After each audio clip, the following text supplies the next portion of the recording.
Hello दोस्तों, आप सभी का फिर से मेरे YouTube channel vision the English गुरु में स्वागत है। मैं पांडे सर आज आप लोगों के लिए प्रेजेंट एंड डेफिनिट टेंस लेकर आया हूं और आज से फ्रेंड्स एक एक टेंस करके हम लोग एग्जाम्पल के साथ रूल्स के साथ एकदम क्लियर करेंगे।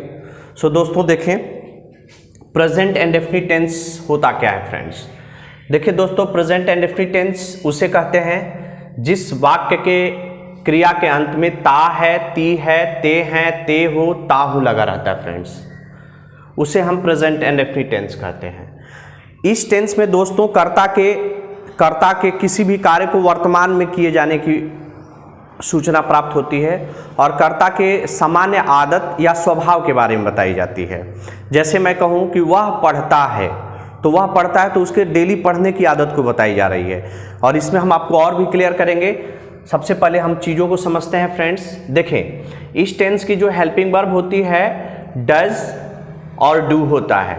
इस टेंस में बेटा डज का प्रयोग थर्ड पर्सन सिंगुलर सब्जेक्ट के साथ, जैसे ही, she, it, boy, girl, Mohan के साथ करेंगे। डू का प्रयोग बाकी सभी प्लूरल सब्जेक्ट के साथ, जैसे आई, दे, यू, वी, बॉयज और गर्ल्स। थोड़ा फ्रेंड्स हम आप लोगों को पर्सन के बारे में फ्रेंड्स समझाएंगे। देखिए, फर्स्ट पर्सन के अंतर्गत मेरे मित्र आई और वी आता है, जिसमें आई सिंगुलर होता है और वी जो है प्लूरल होता है। फर्स्ट पर्सन का सिंगुलर सब्जेक्ट आई और प्लूरल सब्जेक्ट वी होता है। सेकेंड पर्सन में फ्रेंड्स यू आता है। यू आपका सेकेंड पर्सन का प्लूरल सब्जेक्ट है। और थर्ड पर्सन के अंतर्गत मेरे मित्र THIRD थर्ड पर्सन के अंतर्गत देखें ही, शी, इट, दे,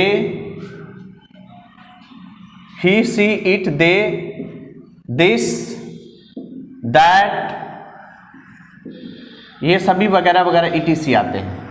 यानी कि ध्यान से देखें दोस्त, वैसे तो प्रेजेंट एंड डेफिनिट टेंस के सिंपल सेंटेंस में हेल्पिंग वर्ब डू या डज का हेल्पिंग वर्ब के रूप में कोई कार्य नहीं है।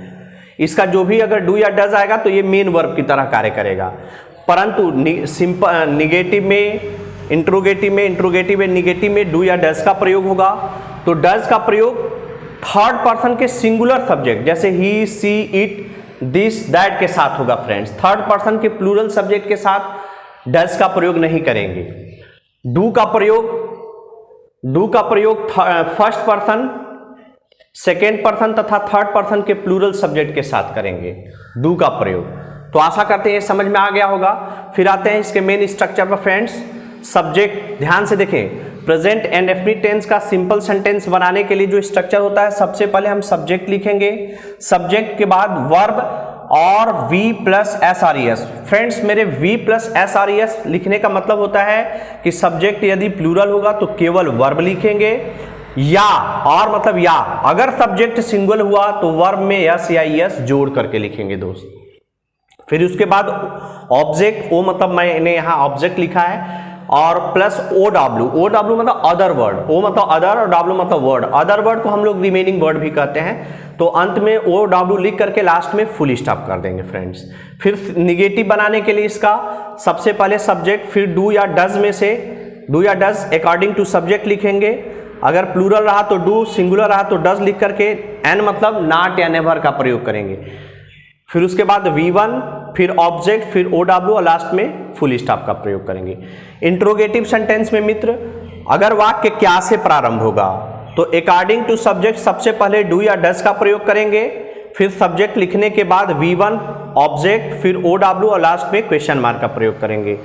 और इंट्रोगेटिव का दूसरा पार्ट फ्रेंड्स, यदि वाक्य में इंट्रोगेटिव वर्ड जैसे कब, क्यों, कैसे आया हो तो सबसे पहले उसकी स्पेलिंग IW यानी कि इंट्रोगेटिव वर्ड, यानी कि उस वाक्य से उस इंट्रोगेटिव वर्ड की सबसे पहले स्पेलिंग लिखेंगे। फिर अकॉर्डिंग टू सब्जेक्ट डू या डज का प्रयोग करेंगे। फिर सब्जेक्ट, फिर V1, फिर ऑब्जेक्ट, फिर OW और लास्ट में क्वेश्चन मार्क का प्रयोग कर देते हैं। फिर फ्रेंड्स चौथा part interrogative and negative. Interrogative and negative का फ्रेंड्स मतलब होता है ऐसा वाक्य जो प्रश्नवाचक के साथ साथ नकारात्मक भी हो। तो इसका जब वाक्य क्या से प्रारंभ होगा तथा नकारात्मक होगा तो डू या डज का प्रयोग करेंगे अकॉर्डिंग टू सब्जेक्ट। फिर सब्जेक्ट लिखने के बाद एन मतलब नॉट या never. Friends, interrogative and negative में नॉट का स्थान फिक्स है, ये सब्जेक्ट के बाद ही लिखा जाता है। तो डू या डज लिखने के बाद सब्जेक्ट, फिर नॉट, फिर उस नॉट या नेवर लिखेंगे, फिर V1 प्लस ऑब्जेक्ट, फिर OW, लास्ट में क्वेश्चन मार्क। और दूसरा, जब वाक्य के बीच में कब, क्यों, कैसे यानी इंट्रोगेटिव वर्ड आया हो तथा साथ ही साथ वाक्य नकारात्मक हो तो IW लिखेंगे, यानी कि वाक्य से इंट्रोगेटिव वर्ड को सबसे पहले हम खोज करके लिखेंगे, फिर डू या डज, फिर सब्जेक्ट, फिर नॉट या नेवर, फिर V1 plus object plus OW, last में क्वेश्चन मार्क। फ्रेंड्स, IW मतलब इंट्रोगेटिव वर्ड, इसको WH फैमिली भी कहते हैं, इसके अंतर्गत ये सभी आएगा। अगर WH फैमिली में कोई प्रॉब्लम होगा तो मैंने एक वीडियो भी जारी किया था इससे पहले वाले वीडियो में, तो वहां पर आप WH फैमिली को पूरा देख सकते हैं। फिर उसके बाद फ्रेंड्स, ये तो समझ लिए होंगे कि डू या डज का प्रयोग कहाँ करते हैं। अब हम आते हैं कुछ वाक्यों को लेकर के आपको समझाने का प्रयास करते हैं।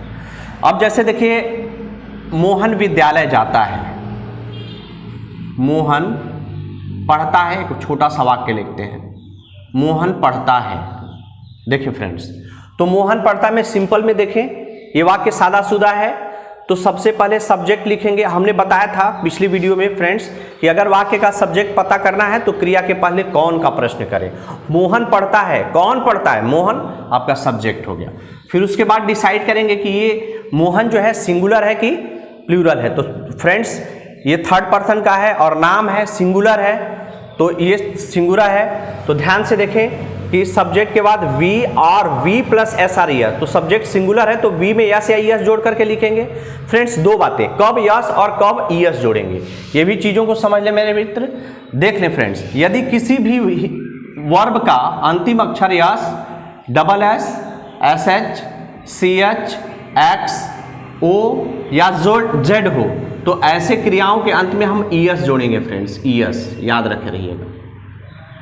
और दूसरी बात, कभी कभी किसी क्रिया के अंत में Y आता है और उसके पहले कॉन्सोनेंट दिया रहता है, Y से पहले कॉन्सोनेंट दिया रहता है। तो फ्रेंड्स, इस तरह की क्रियाओं में से Y को हटा करके इनके स्थान पर हम IES जोड़ देते हैं, IES जोड़ देते हैं।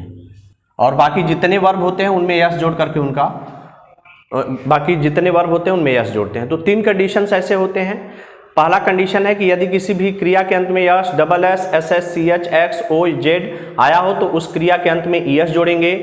ऐसी क्रिया जिसके अंत में Y आया हो तो Y आया हो और उसके पहले कॉन्सोनेंट हो तो Y को हटा करके IES जोड़ते हैं, और बाकी सभी क्रियाओं में यस जोड़कर S जोड़ते हैं। सो फ्रेंड्स, समझ में आ गया होगा। मोहन पढ़ता है, तो मोहन सब्जेक्ट हो गया, पढ़ना रीड होता है। मोहन क्या करता है, तो पढ़ता है, क्रिया बताए थे आप लोगों को। तो मोहन रीड है, चूंकि सिंगुलर है तो वर्ब में यस है, यस जुड़ेगा तो यस जोड़ देंगे, क्योंकि इसमें से किसी को फॉलो नहीं करेगा तो यस जुड़ेगा। अगला देखें फ्रेंड्स, मोहन नहीं पढ़ता है, मोहन नहीं पढ़ता है, ये वाक्य है, ध्यान से देखिए, मोहन नहीं पढ़ता। तो मोहन नहीं पढ़ता है तो मोहन इसमें सब्जेक्ट हो गया। कौन नहीं पढ़ता है भाई, तो मोहन सब्जेक्ट हो गया। फिर सिंगुलर अगर रहेगा फ्रेंड्स तो देखें डज का प्रयोग करेंगे, तब नॉट या नेवर। तो मोहन डज लिखेंगे, Mohan does not read, Mohan does not read. फिर उसके बाद और एक वाक्य लिखते हैं, सॉरी, तुम खेलते हो, तुम खेलते हो। अब ये वाक्य हम लेते हैं फ्रेंड्स, तुम खेलते हो में यू, कौन खेलता है, तो तुम, यू प्लूरल सब्जेक्ट है क्योंकि ये सेकेंड पर्सन में आता है, देखें, इसलिए ये प्लूरल है, इसलिए इसके साथ वर्ब में ऐसा यस नहीं जोड़ेंगे, यू प्ले हो जाएगा। सो फ्रेंड्स, अगला देखिए फ्रेंड्स, आशा करते हैं ये समझ में आ गया होगा। देखिए अगला, तुम नहीं खेलते हो,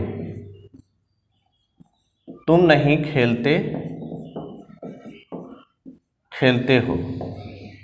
तो फ्रेंड्स देखें, कौन नहीं खेलता है, तो तुम, यू सब्जेक्ट हो गया, चूंकि ये सेकेंड पर्सन का है इसलिए इसके साथ डू नॉट का प्रयोग करेंगे, यू डू नॉट प्ले।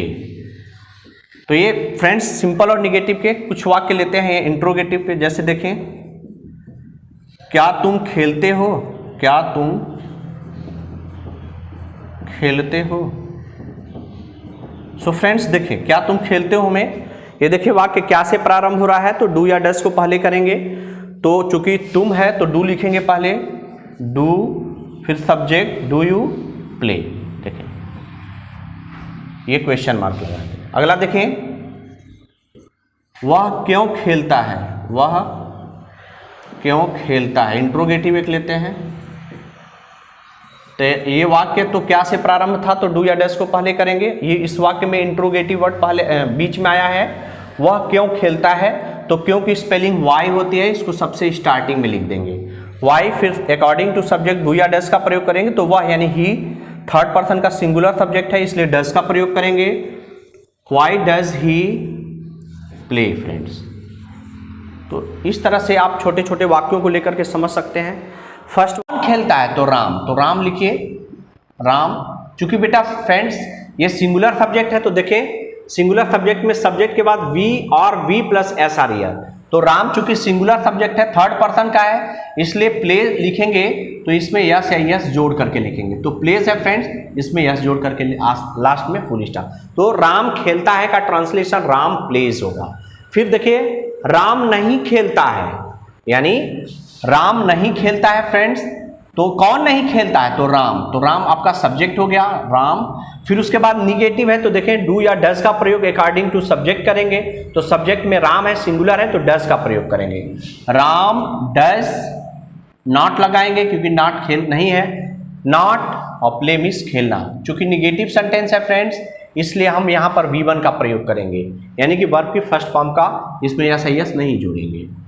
अगला है क्या राम खेलता है, ये प्रेजेंट इंडेफिनिट टेंस का इंट्रोगेटिव सेंटेंस है फ्रेंड्स। जब वाक्य क्या से प्रारंभ होगा तो देखें इंट्रोगेटिव, तो डू या डस का पहले प्रयोग करेंगे सब्जेक्ट के अकॉर्डिंग।